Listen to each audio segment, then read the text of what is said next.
We return again. Hello again. Last time we left off, we kind of got our 10 temp list fixed and now being taken back, saved our scientist here on the abiding supplicant of Jolka Jikon, who unfortunately did get the Cthulhuid victim here. But otherwise, we're not doing too bad. We did go and manage to wipe out the guys that were hanging out here with our probe last time, and managed to otherwise just kind of keep expanding as we have throughout the series. If you're enjoying, as always, make sure to give a subscribe if you want to see the content more regularly and you're new. If you enjoy the overall episode or series as a whole and want to continue to see more, give me a thumbs up. If you are like, this series sucks, bro, you need to do something else, give me a thumbs down. And if you're feeling like you want to share why for either, go ahead and comment down below, or just tell me your favorite recipe for cooking. I don't know, maybe I'll make a cooking show at some point. Who knows? But let's continue on with our Stellaris today. We have found our missing probe. A small fleet of jury-rigged ships has been detected in PZ-139's system, and one of them has the probe locked in a short-range tractor beam. They are hailing us. Ooh. Oh, it's the pirate dudes. Salvage skipper. What you want, alien? This probe ours. Salvage. We find first. You leave now. Yes. Interrupting delicate operation. Your ships are. Must concentrate. You speak like Yoda? Okay. Or, if you want probe, we can sell 100 credits and probe yours. Good deal. Very good. You get probe. Less work for us. Everybody wins. Yeah, you know what? Just take the coin. Very good, very good. We release probe into your care. May be a bit banged up. There was accidental collision during a salvage operation. Migway fell on controls. Clumsy off. But probe is still in good condition. No refunds. We depart now. Alright, our Russian space alien dealers. The salvagers kept their word and transferred the probe over to our control. As soon as the transfer was complete, their fleet departed the system on an unknown heading. Although the probe is in rough condition, we managed to download detailed sensor readings of the entire PZ-139 system from its memory. Well, that's cool. So we'll probably come back here and then just take that system then. Well, let me take a quick sip of coffee here. If you like Dungeons and Dragons, by the way, this is not sponsored, but this mug's kind of cool for your DM. It says World's OKest DM. Also, if you are, you should check out, or let me know down below if you guys would like to know more about the D&D book. Not really a D&D book. The High Fantasy World bibliography I'm putting together and planning to release later this year. It's a setting that can work for any tabletop or just for book reading. And it's got everything from kingdoms, cultures, religions, all that. A little self-promotion.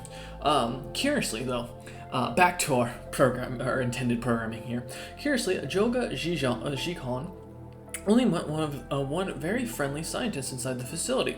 He tells us that he was sent into exile after half of his team lost their lives in a mishap while experimenting on personal energy shield technology. He further claims he was able to complete the research and has even extended its applications into the medical realm. To do this, he studied a previously unknown species he calls the Azenati, which reportedly seems to have extremely long lifespans. Even though our team suspects that this man has lost his mind due to prolonged isolation, the shield device he's created works on the short intervals. If this technology was more standardized in its design, it might even be able to be equipped on our ground ships. After a long negotiation with Jolka Jikon, the man is willing to make the deal for a patent. Yeah, we'll buy it. That sounds amazing. One of our science ship, let's get more discovery chance for Meticulous, because getting those extra, bonuses will come in major handy later on. And let's get this planet colonized. It has low gravity and a high axial tilt. Oh, so it's like the Game of Thrones world, basically, is the idea. And then we got an event up here, which I'll check out here in a minute. Oh, we do need a few more. There we go. Well, this is definitely not a mining world. It's definitely not an energy world. It's definitely a food world. Do we get any bonuses? What does this give us? Job efficiency for tourism. Oh, we could make this a spiritual planet. I kind of like the idea of that. Cathedral of the Winds sounds kind of cool, so let's do that. We met someone. Who did we meet? We have made first contact with the mysterious aliens in the Barrett system. For now, we have codenamed them the Shen Menace until we can find out more about them. If they possess a language, we should decipher it so that we can assess how much of a threat they pose. Interesting. Okay, well, yeah, why not? We haven't met any other aliens that we can talk to yet, so for now, it kind of makes sense.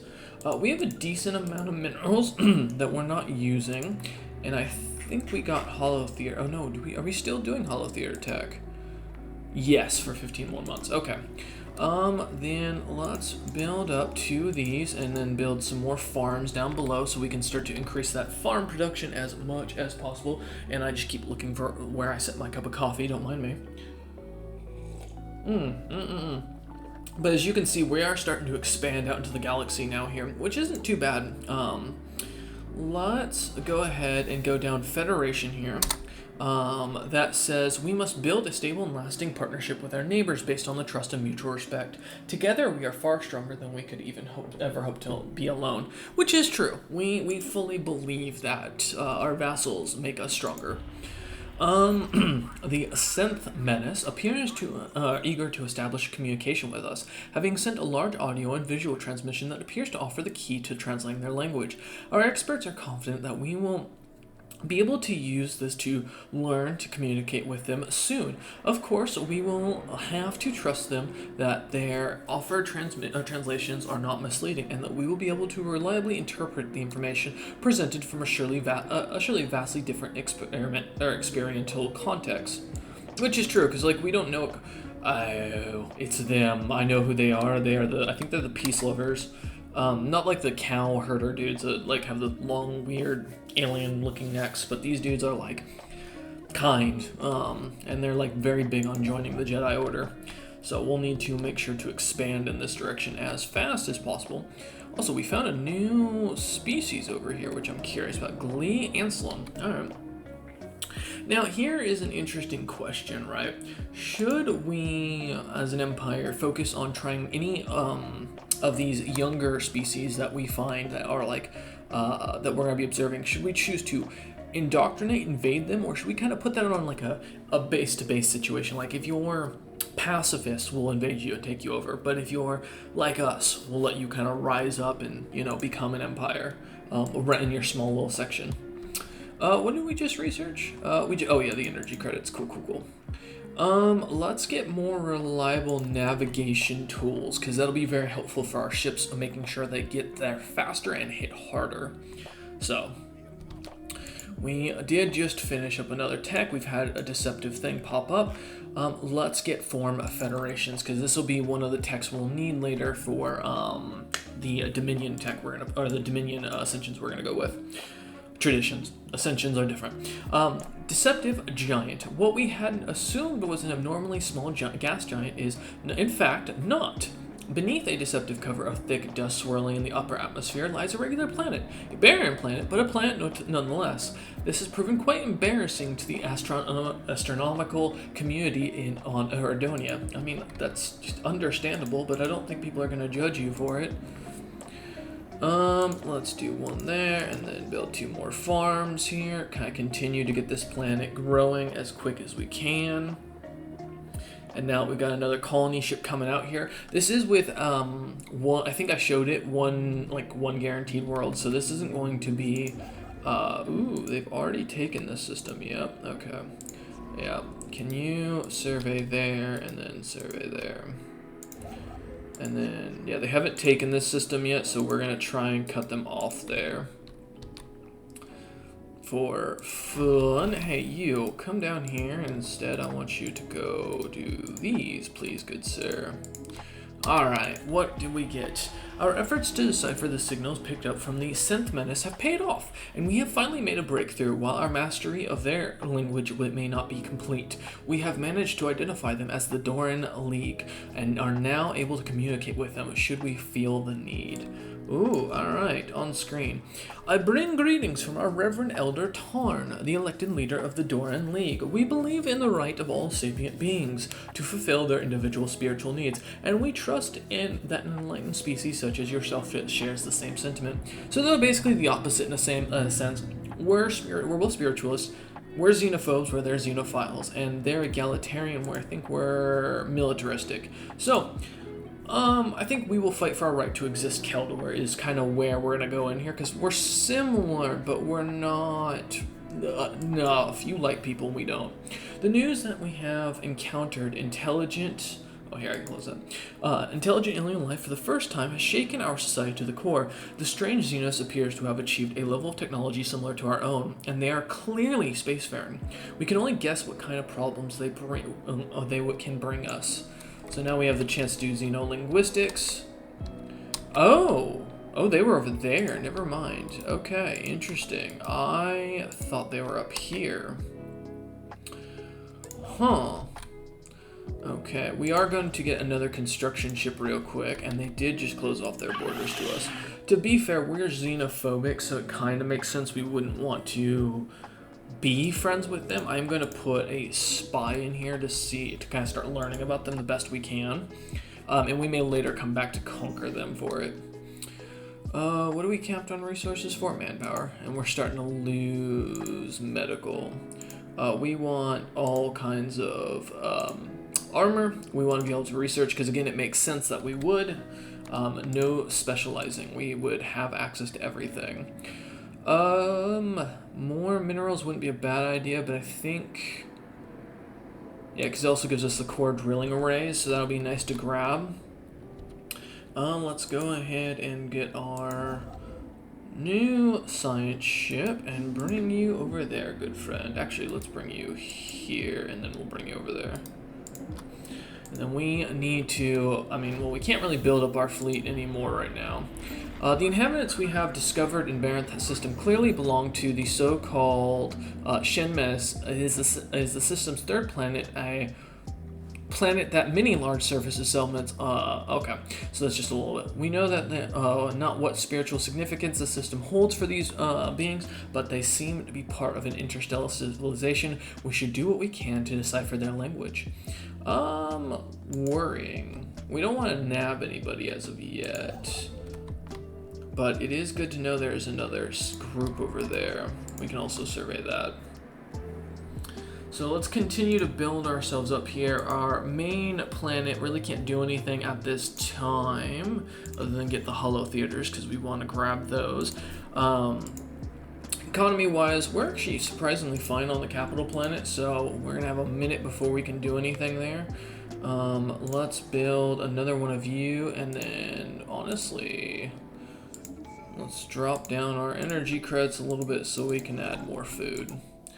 Let's go down the Entente coordination. Perhaps the most important purpose of any successful interstellar federation is the mutual defense of its members. We have an obligation to contribute as much as we can. Exactly. So, just kind of upgrading that, we'll go ahead and set our researcher to statistician, because that gives us an extra 5% bonus that we are looking for. And then otherwise, we just kind of let the planet continue on. Oh, hey, for now, yeah, you'll be going over there once you're done. Here, just build that, then build that. And then you build that, because we want to make sure these guys can't come down here, and we kind of hold our borders as much as possible. So these are the deep space gates is what I'm talking about. They're basically black holes, and one of the hyperspace or hyperlane mining, it lets us kind of go beyond it. Sweet, we got the Form Federation technology all done. Grabbing xenolinguistics is going to come in handy early. Just getting that extra bonus will be very useful. So let's go ahead and do so.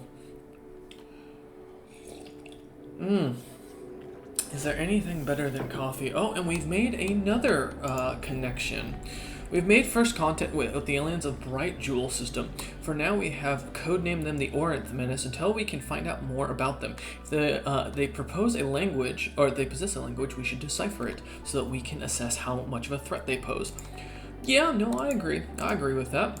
So we're kind of boxed in, which means we're definitely going to have to go to war pretty quickly, which will be kind of cool. So we're going to set our map down here to Union mode just in case, because we want to make sure if any of these guys are working together, we can see it. And then basically plan to expand and deal with things from there as best we can.